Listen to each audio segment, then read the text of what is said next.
Okay. All right, first time live on the YouTube. Interesting. I kind of like it. All right. It says waiting. And you get a live chat too. Oh, that's cool. Can you... It says waiting. I don't know if I'm just lagging or what. Let's see. It says I started. How do you do it? That's you. Already started, it says. Huh. Oh, he can see him. Who can? Kevin. Who can see me? Somebody, How do you know? Can They you just- see me? maybe I'm just lagging. I don't know. Can you text my mom and sister? What's going on? How you doing? What's up, Kat? How you doing, Sandman? What's going on? Got kicked off of Twitter. I'm a very bad man. So, as you know, I have to retreat to the slums of YouTube, The slums. you know? So, you'll get a more calm and cool and collected version of me over here at YouTube, because after having a week or two off of Twitter, I realized that just how much I don't need Twitter and just how aggravating it is to be on Twitter and how that thing's just there to get you angry and upset. So, but the good news is, there we go. Hey man, just go ahead and retweet the space, man. Let people know. Retweet it. Do whatever you got to do. Share it. There is no comparison to this company. Okay, this is a very simple thing to understand. There is no comparison comparing AMC to GME. There are videos out there of people commenting on GameStop and AMC and their short positions, and I'm excited for both of them to squeeze. Right? Understand that there are analysts out there who are brilliant in this field, who really understand the fundamental aspect of this game, right? And I understand that you guys want to get your money, and that's all you're worried about, right? But that is not how a lot of people who are successful in this business make money, right? They don't try to play gimmicks unless they're market makers, unless they're Ken Griffin, and they're playing with payment for order flow, or they're messing around with internalization or fudging numbers, which they don't even get fined or jail time for. They don't get suspended from trading, none of that stuff. There's no investigation into them. But if we were to do something like that, we would see jail time, prison time for, spoofing or tricking people in the market or being misleading. So there is no comparison to AMC, okay? Right now, there is a possibility of us making $3 billion for the first time in a quarter since 2019 or 2020. Maybe 2018, 2019, I think 2020 COVID hit. But this is the number we're looking for, guys. And people say, well, is that a realistic expectation? With Inside Out 2 doing as well as it's doing, and with Despicable Me doing as well as it's doing, and with Deadpool and Wolverine coming in at the end of July, and all three of these kind of getting a ton of momentum behind this business, there is the possibility that we see a $3 billion domestic second quarter or third quarter. And that's huge for our business, guys, because we have a lower debt than we did pre-COVID. We've gone over this before. These are just some numbers I'm going to throw at people. We're on YouTube. We don't know if there's a difference between the YouTube crowd and the Twitter crowd, right? But I'm assuming it's most of the Twitter people. So what happens is you get this debt lower than you did during pre-COVID, and now you have at least double the cash that you had pre-COVID. So restructuring the debt has become priority number one for Adam, but that brings us to insane growth potential, okay? We can borrow money and grow our business, and there is no other company in the world that's ready to take off like AMC, okay? Let me explain. Okay, so in this market, you have a $5 share, okay? I think we're what, $5.50, right?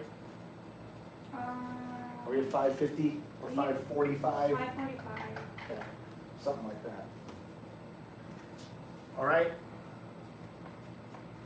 Okay, so they're selling shares at 545. Okay? Just keep this number over here in the back of your head. That's irrelevant at this point. You got a $5.45 share. You've got a market cap of around $1.6 billion. Okay? You got 1.65-ish billion dollars with this number. Okay? Now, when you look at that market cap is there to reflect the opportunity for this business to show its value. That's all this is. It's a reflection of the value of the company. And if it can produce profits over time, it's going to reflect what someone who owns a business, a normal business owner in America, would sell a business for on the street if it was profitable. Now, if you can lock in profits and get that $3 billion, mark, you have the potential to make $400 million in a quarter. Okay? What that means is that if you're making $300 or $400 million a quarter, you're going to take that, and let's say you make $1 billion over the year because you get $300 or $400 million here. You get $50 million from quarter two. You had a loss of 150, but now quarter four you get that real booming quarter four because that's one of our biggest of the year, and that has a ton of momentum carrying into it from the end of quarter three into quarter four.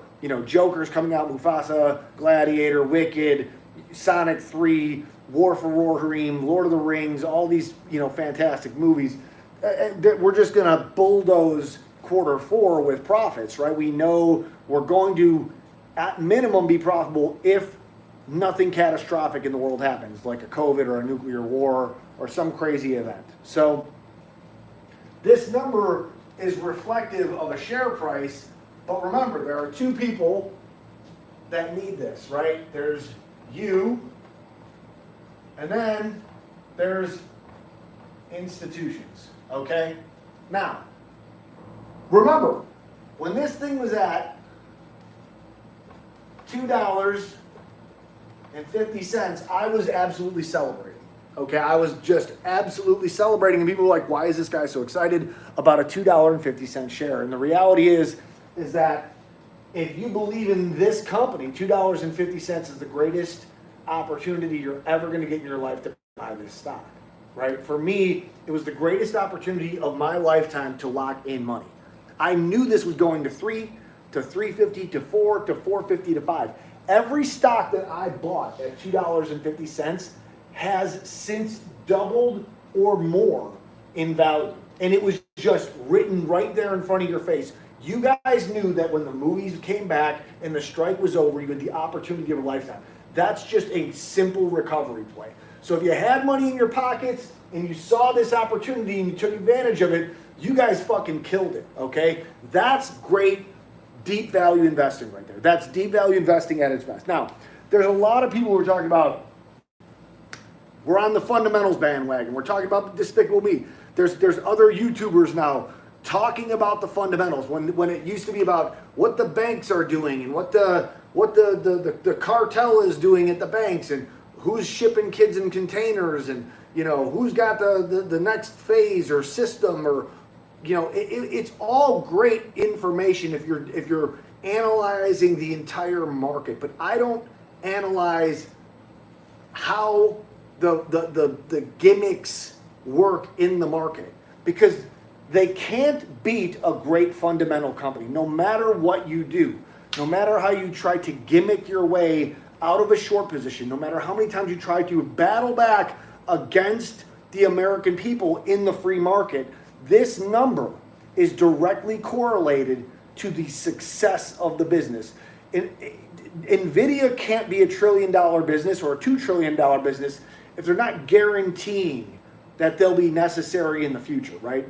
It just becomes Enron, and nobody wants another Enron, trust me, on their watch. You don't want Gary Gensler, the SEC does not want NVIDIA to become another Enron. So the government is guaranteeing the use of these graphics cards, but can NVIDIA create them? Can they deliver? Can they get the silver? Can they get the wafers? If Taiwan Semiconductor somehow gets into a battle with China and they fight over Taiwan, Taiwan Semiconductors will be interrupted heavily, and you will stop seeing semiconductors coming out of them, which is what provides most of our computer graphics processors with their semiconductors in our computer system. So it would be very dangerous for us to go into war with China. TSMC would get devastated, and other companies that depend on those technologies would also get hit really hard. Technology would get hit extremely hard. So this was the opportunity of a lifetime. This is still a great opportunity because they're selling this at 5, but they're selling it at close to all-time lows. And there's two people who need this. There's institutions who went short, and then there's you who just wants to have a better life for themselves. But remember, you're competing over the real shares, right? And they've got to get you out at 545. The only way the institutions get out is if Adam Aaron dilutes. And everyone's going to go and throw a fucking hissy fit about dilution, he's killing the squeeze, he's killing the squeeze, he's killing the squeeze. He is, in a way, but it's not his fault, because he can either kill the squeeze or he can kill the business. And the business has to come first, right? That's what people simply don't understand from the GameStop side and the AMC side, is that the company must survive in order for there to be any squeeze. You look at Bed Bath & Beyond, the company didn't survive. No matter how many people tried to pump money into it and get money out of it and hold the shares, the company was fundamentally destroyed. The stores were closing. You know, you got that one good pump and dump, and that was it. It went kaput. It went bankrupt. There is no operating business. You're going to go bankrupt. And that's the lesson here. The lesson here is fundamentally, okay, is the company going to be successful? Is it going to grow on the balance sheet? And then we have to look at the other thing, your financial literacy. What are you predicting for the company's growth? What are you baking into the price? What is your interpretation of the future? Are you a visionary? Do you see a much brighter future for this company than everyone else? And what do you see that everyone else is missing? Because this is how great investors make money. The stock market is literally just about predicting the future and being a visionary and understanding what people are going to need before they need it, okay? People will always need entertainment. They're always going to come home from work, and they're always going to watch movies, and they're always going to watch TV shows. In order for these movies to keep getting made at the quality they're being made, they have to make money in the theaters. So we are the most necessary part of production studios' existence. We, the theaters, are the most necessary part of production studios as a business. Now, this is what's crazy, is everyone thinks that, oh, well, the institutions, if Adam Aaron, right, this is AMC now, has these shares, right, they can choose who they sell to, right? Well, the institutions know that they need to keep this price down because they can lock in gains. You guys were buying at 5, 6, 7, 8, 9, 10, 11, 12, all the way up to 60. Some of you all the way up to $200, $300, whatever your chart says. You guys were buying at the tops. You guys were buying on the way down. You guys were buying on the way up. You guys were just buying, and you never stopped buying, just like me. And that's amazing. I commend you for that.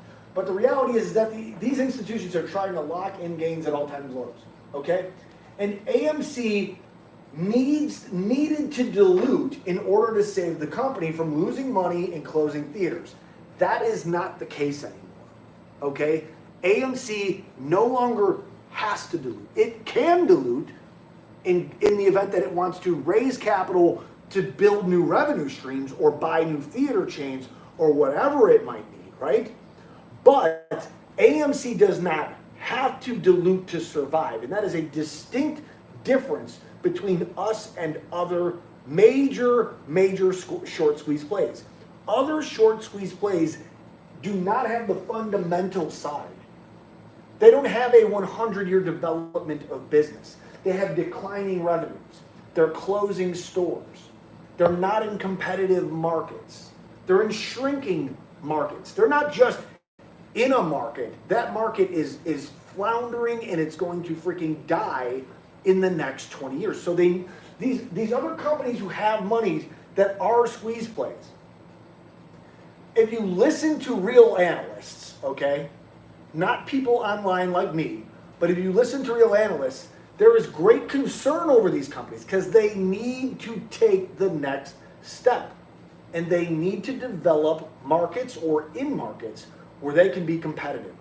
AMC does not. AMC is the majority holder of theaters across the world. We do not need to go out and compete in new markets. We have already established our dominance in this market. We are the leader in movie theaters. We are the leaders in merchandising for theaters. We are the leaders in popcorn sales. We have the best popcorn in the world.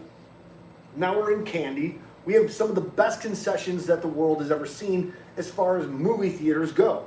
And for such a giant company, okay, it's not hard to roll that out. You can have your mom and pop's theater, and when you're like, oh, we go to these theaters down the street from us, it's like, yeah, that's one theater with 10 screens. Try having them duplicate that across the country and organize supply chains and locate popcorn. They don't have the options of movies like these. Well, they don't, right? They don't have the options on the movies. They don't have the extended stays. They don't have the big screens. They don't have the Dolbys, the IMAXs. But they have great screens. They have great seats. They have great everything. But the reality is they can't expand like that, right? They can't find the real estate, and they're not gonna go build theaters that don't exist in places where they're not land isn't developed. And if there is land developed over there, and there are people living there, AMC probably has a freaking big old multiplex in that town. So this is a dominant company, and they have the ability to grow. If this institution wants shares from AMC, it only helps AMC's growth. It helps them pay down debt. That's terrifying to them. You're in a unique situation because you're gonna be profitable. You're gonna be making insane amounts of money. This Wednesday was the 4th best Wednesday in our 104-year history, okay? This weekend was the 2nd best for merchandise, only 2nd place to Taylor Swift. And let's put it this way, guys. Taylor's got a hell of an audience, but Minions has legs, okay? Minions has legs. The super fans at Taylor Swift are crazy, but remember, when families go see Minions, sometimes they don't want to go on the most crowded weekend on the 4th of July. Sometimes they'll take them on a weekday, sometimes they'll take them on the next weekend or the following weekend or the following weekend. These things sprawl out. Look, we got freaking Inside Out still doing $20 million, okay? It's still pulling in a couple $1 million a day on the weekdays. That is absolutely unbelievable for our business, okay? And nobody can compete with us.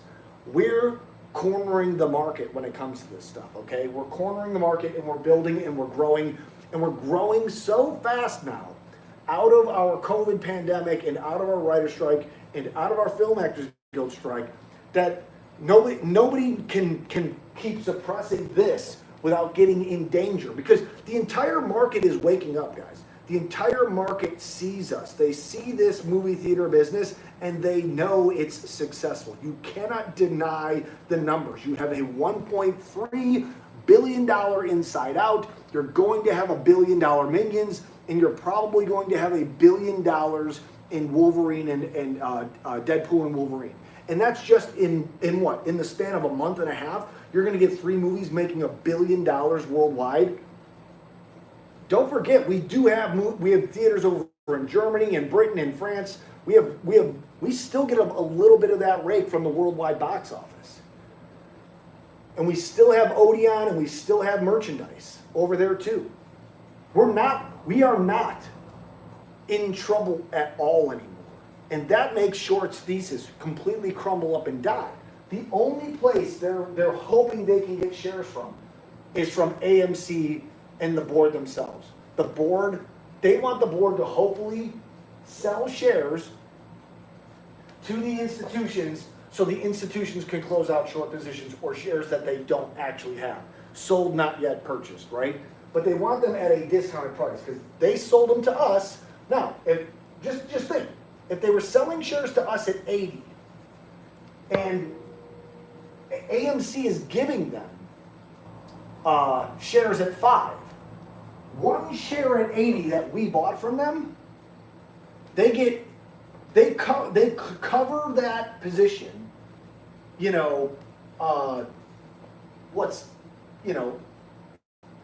16 times over.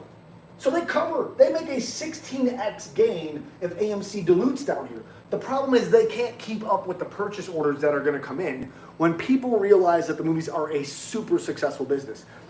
We've got distribution on the table. We haven't got a music announcement lately.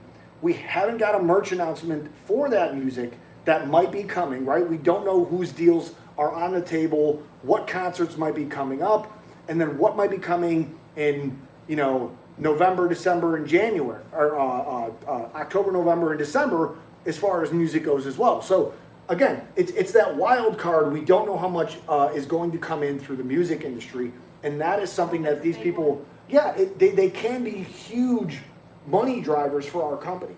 They can be huge money drivers for our company, and they can be wild cards on our balance sheet. So you can't write these things off as a possibility. You can't write off the fact that Taylor Swift just announced her new album, and now she's probably singing different songs on her tour, right? Different set lists, and recording it.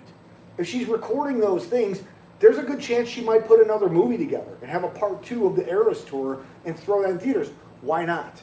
She's going to make what? Another $250 million from her fans who want to go see it. It's not like she's in the United States. She's on her European tour. So guess what? They get to see her European tour. They get to see the European stadium, the European set, and the European set list, and all the new songs that she gets to play on there. And she gets to double down on her theatrical. 2 films in 2 years. And she'll kill it. And so will we, right along with her. So this right here, we might be buying this, right? We might be buying this right here and think like, when the hell is it? When the hell is the pressure from all the shares we bought? But the reality is the sentiment around the stock is what's going to drive it up. The fear of people coming in at 545 and buying in and locking in a long-term position here is going to terrify institutions.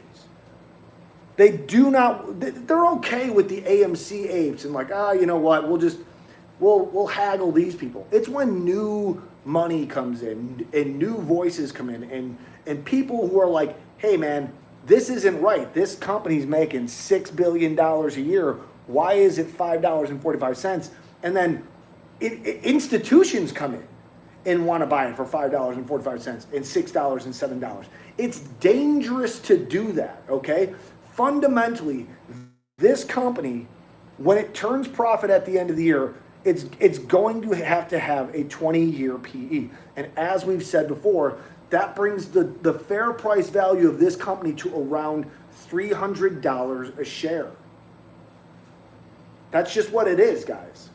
You can say what you want, but that's the fair price value on a 20-year PE ratio. This thing isn't going to make, $10 million. This is going to be a $100 million a year business in profit this year. And that's with a $150 million loss in quarter one because of the COVID strikes or the Film Actors Guild and the Screen Actors Guild strikes. We took a $150 million loss. We could have taken a way worse loss.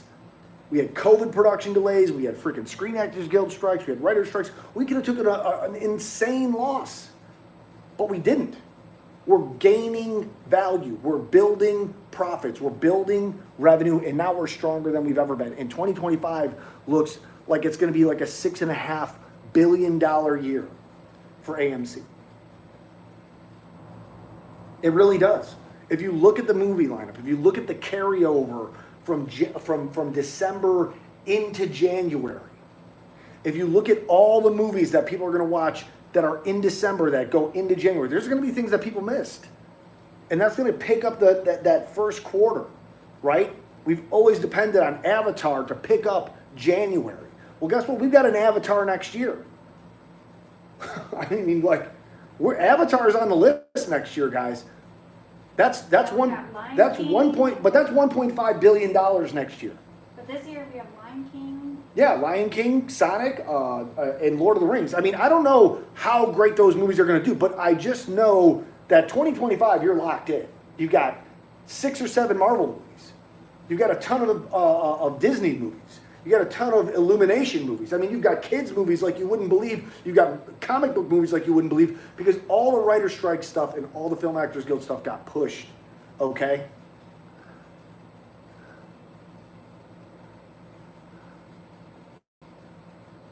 Who the hell are these people? We want to learn about the dark web. This is not a space for the dark web, my friend.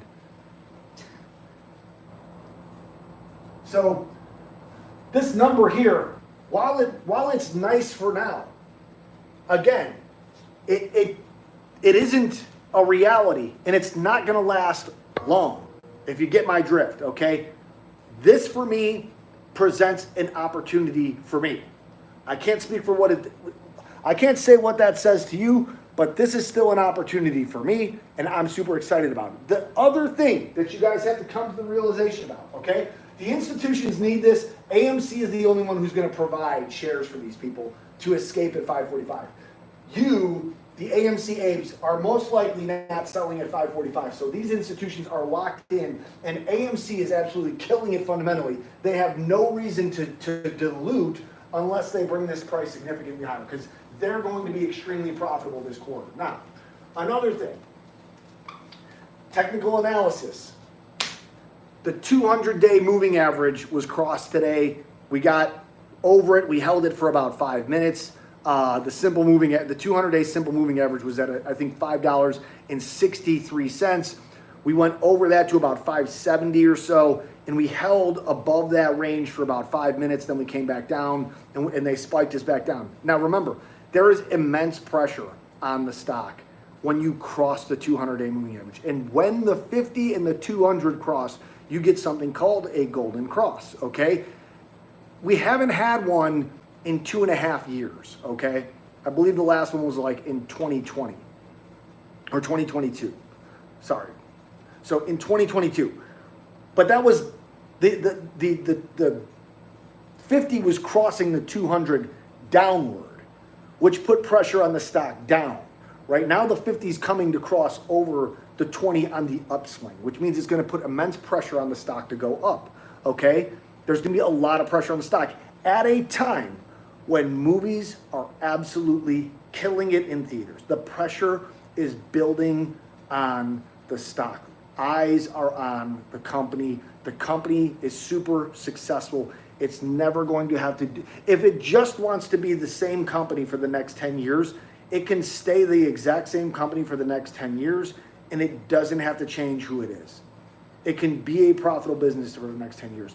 But if it wants to be a better company, if it wants to be a growth company, the chances are that it's going to wait for a run-up, and then it's going to sell some shares, and then it's going to get into production and streaming and all the other good stuff, you know, and become a major production studio and do whatever it's going to do, which is super profitable for shareholders, which means you're going to be extremely rich from that point on, okay? That's amazing, right?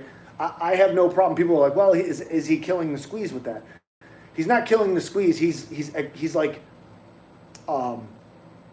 baking growth into the stock. And once you execute on growth and you get that first movie out, if you guys support those first movies, whether that's an animation studio or a major production studio, whatever he does, if you guys go out and support that and build that brand, it's like going to explode with life and money, and then all of a sudden it's just going to rain money from the heavens on you guys for the rest of your lives. You're never going to have to work again if you can get a production studio going and make it successful and support it. So you get a couple movies out, you get that portfolio build, you build your streaming site, you start getting subscriptions, you start mingling that with your A-list subscriptions, and you're going to explode in growth. So that is that. But you have to watch this, the 200-day simple moving average. So go to your E-Trade or your charts. Use a different marker, babe. That's too light. Okay. And the 50 simple moving averages, okay?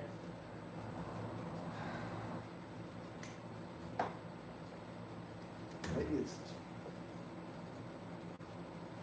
one. Well, running out of juice.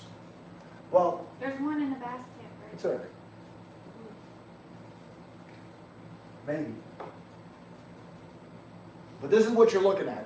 You're looking at your 200 and your 50-day simple moving average, and you're watching them they're just like heading towards each other, and they're so close. The 50-day is just rapidly rising. I think it's at like 450 or something like that. And the 200 is at $5.63. And when those cross, you're going to get a lot of people that are going to have eyes on the stock because they trade golden crosses, okay? They trade those specific things and they hold for those specific things and wait for an explosion in volume, which means that there's going to be immense pressure on short sellers who are holding the stock at a time when the movies, again, are just peaking, right? When we're dominating at the box office and people are going and filling out the movie theaters. So I appreciate all the YouTubers who are now talking about fundamentals as if they've been here for 3.5 years talking about them. You guys are the best. I appreciate you guys talking about all the bullshit and keeping people entertained for 3.5 years. But now that you're here, locked in on fundamentals, feel free to run wild.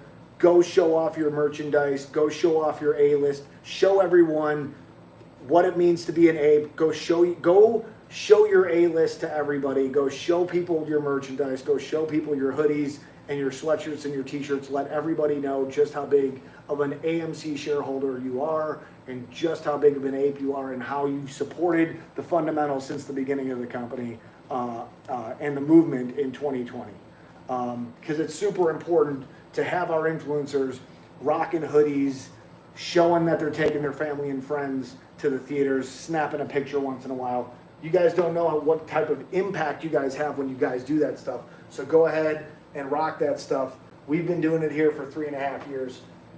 So just keep moving forward with that and keep influencing people, keep selling your company because this is your company. If you keep selling the products, again, this is the second largest weekend for merchandise in our history with Despicable Me, guys. The number one was Taylor Swift. So we've created this business, okay? Keep on it, keep pushing it. Keep pushing the chocolate. I don't really care too much. I mean, I could go on and on about, simple moving averages and what type of candlesticks we're looking at, but you've got some very, very bullish green candles on the chart. I don't really talk about technical analysis. I just do that for myself. I think it's a hobby of mine more than it is something that I can actually guarantee anything with. So I love technical analysis. There is a great TA guy. Trading with Emotions has great technical analysis. If you guys want to watch some TA, watch Trading with Emotions. He has a good AMC analysis on technical analysis. I pretty much watch him to learn a lot of the stuff. It comes like algorithms and a lot of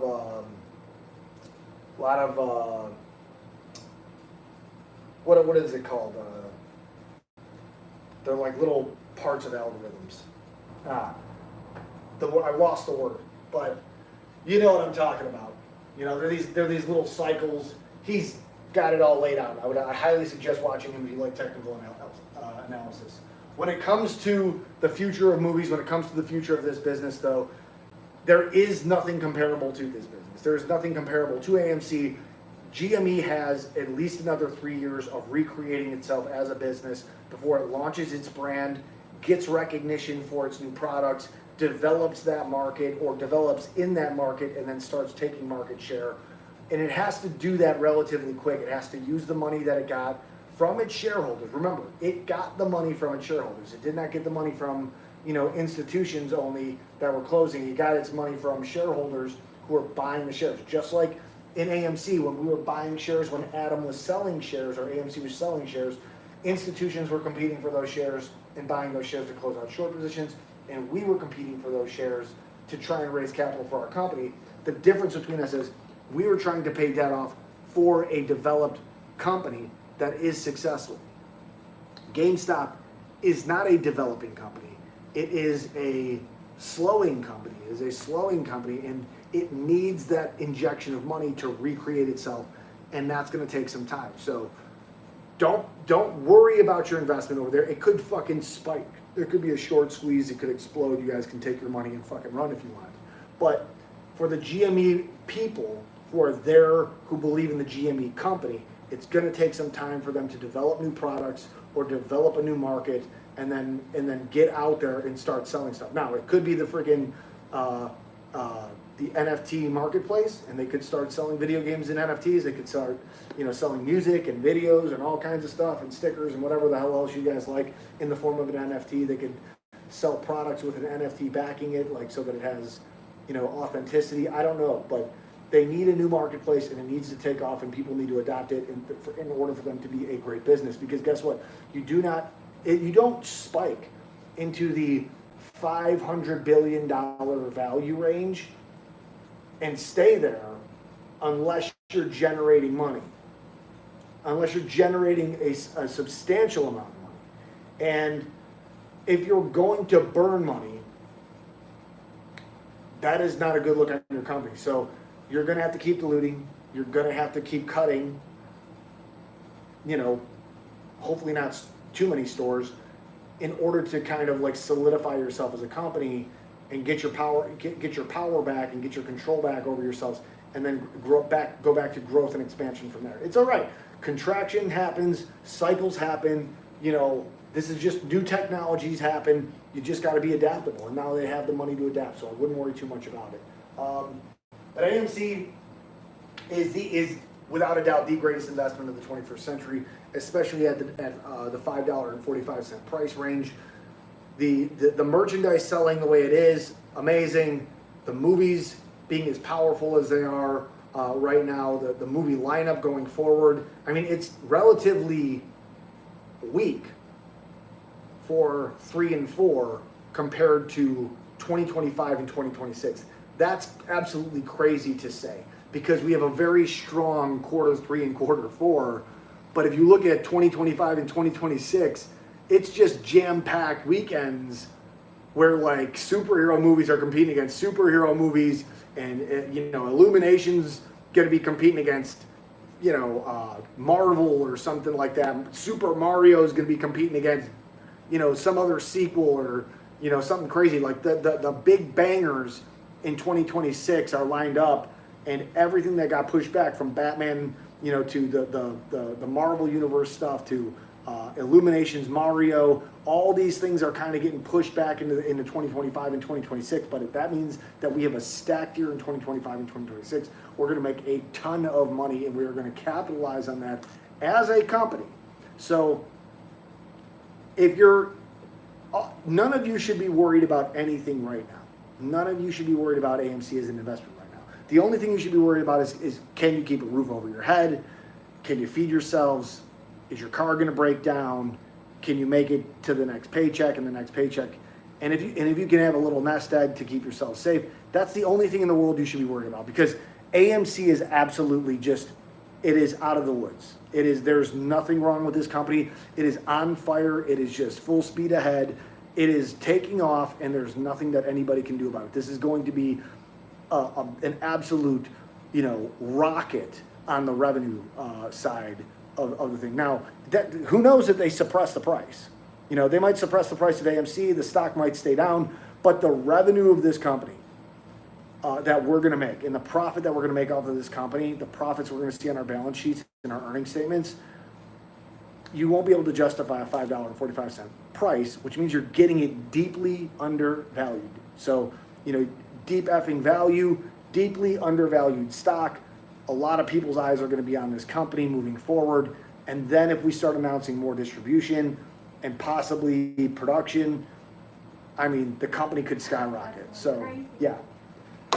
Still the best investment of the 21st century. Do me a favor. I don't know, what are you doing this? Do you follow people in this? Subscribe and do something. I don't know. Tell people that I'm on YouTube now instead of Twitter because got kicked off of Twitter. Apparently, if you lean a little bit too far right or say some stuff you shouldn't say, you get banned from Twitter. So I'm officially banned from Twitter. I will not be coming back. Permanent. I'm just gonna stay on YouTube. And no, you can't just make a new account. Yeah, you can't just make a new account. And I don't really care to make a new account. It was actually like the most stressful thing, like going through your feed and watching a bunch of crazy people. Like, I think my feed was just built to make me crazy and like make me upset. And like having been away from it, I'm actually way more calm and relaxed. So you guys have a great day. Enjoy Twitter. We're gonna Don't go let it see drive you Despicable crazy. Me 4. Yeah, we're going to see Despicable Me 4 in what, an hour? Yep. We're going to support the movies. I'll come back with one of them little, minion things. And then, yeah, you guys have a great day. Go see a movie. Go get that merchandise. Go get that revenue on the books for quarter 3. Let's make this the best quarter 3 ever, guys.